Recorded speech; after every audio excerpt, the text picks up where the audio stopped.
ఒక్కసారి కొమ్మూరి గోల్డ్ కి కాల్ చేయండి. తాకట్లో ఉన్న మీ బంగారాన్ని విడిపించి మార్కెట్ ప్రైస్ కి వాళ్ళు కొనుక్కుని మిగతా డబ్బులు మీకు ఇచ్చేస్తారు. వెల్కమ్ టు మన టీవీ ఉన్నది మన కోసం.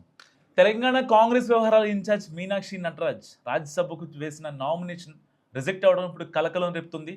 మధ్యప్రదేశ్ నుంచి రాజ్యసభకు వెళ్లేందుకు ఆమె నామినేషన్లు దాఖలు చేయగా తెలంగాణలో నమోదైన ఒక కేసు వివరాలు తెలపలేదంటూ తిరస్కరించారు రిటర్నింగ్ అధికారి. ఇక్కడే సరికొత్త అనుమానాలు వస్తున్నాయి పార్టీ వర్గాల్లో.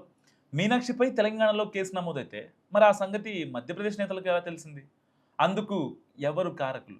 తెలంగాణ కాంగ్రెస్ నాయకుల్లో ఎవరన్నా లీక్ ఇచ్చి ఉంటారా అన్న సందేహాలు పెరిగిపోతున్నాయి. లేదంటే ఇక్కడే కాంగ్రెస్ నేతలు ఎవరన్నా లీకులు ఇచ్చారా?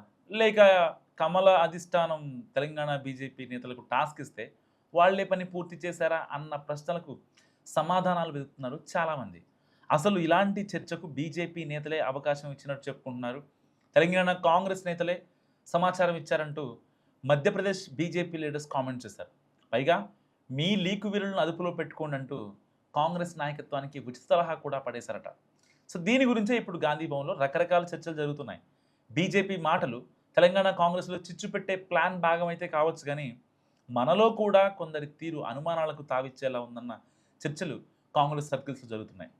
కానీ రాష్ట్ర పార్టీలో చాలామందికి అసలు ఈ విషయమే తెలియదని కూడా చెప్తున్నారు. మరి కోర్టులో మీనాక్షి నటరాజన్ తరపున అడ్వకేట్స్ కౌంటర్ దాఖలు చేస్తారన్న అంశంపై ఇంకా క్లారిటీ లేదు వాస్తవం చెప్పాలంటే. అయితే విషయం బయటికి ఎలా వచ్చిందన్నది ఇక్కడ అసలు చర్చ. ఇది ఇంటి దొంగల పనా లేక బయటి వాళ్ళ పనా అన్న ప్రశ్నకు సమాధానం ప్రస్తుతానికైతే లేదు. అయితే సదరు బాధితురాలు మీనాక్షి నటరాజన్ నామినేషన్ స్క్రూటినీ కంటే ముందు రోజే విషయాన్ని ఫేస్బుక్, వాట్సాప్లో షేర్ చేశారని కూడా సమాచారం. దాన్ని ఆధారంగా బీజేపీ నేతలు ఆరా తీస్తే కేసుకు సంబంధించిన వివరాలన్నీ బయటకు వచ్చినట్టు తెలుస్తుంది. ఇదే విషయాన్ని వాళ్ళు పార్టీ అధిష్టానం దృష్టికి తీసుకువెళ్ళి ఉండొచ్చు అన్న మరో డిస్కషన్ కూడా నడుస్తుంది. తెలంగాణ కాంగ్రెస్లో ఇన్ఛార్జి మీనాక్షి నటరాజ్ కంటే పొసగని వాళ్లే ఈ పని చేసి ఉంటారన్నది ఇంకో డౌట్. సో ఈ మధ్య కాంగ్రెస్లో సొంత పార్టీ నాయకుల మీదనే వరుసగా లీకులు ఇచ్చి రాయిస్తున్నారని వాదన కూడా బలంగా వినిపిస్తుంది. దీంతో మీనాక్షిపై కూడా కేసు అలాగే బయటకు వచ్చిందా అనే అనుమానం కూడా బలంగా ఉంది. సో పార్టీ వర్గాలు మాత్రం దీన్ని చాలా తీవ్రంగా ఖండిస్తున్నాయి.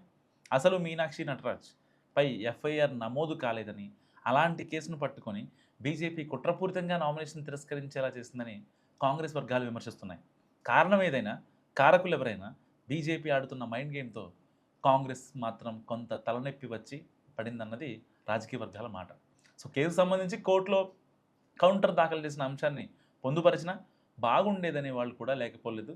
కానీ సొంత పార్టీ నేతల మీదే అనుమానాలు తెర మీదకు తెచ్చే స్కెచ్ మాత్రం బీజేపీ వేసిందని అంటున్నారు హస్తం పార్టీ నేతలు. మరి మీరేమనుకుంటున్నారు?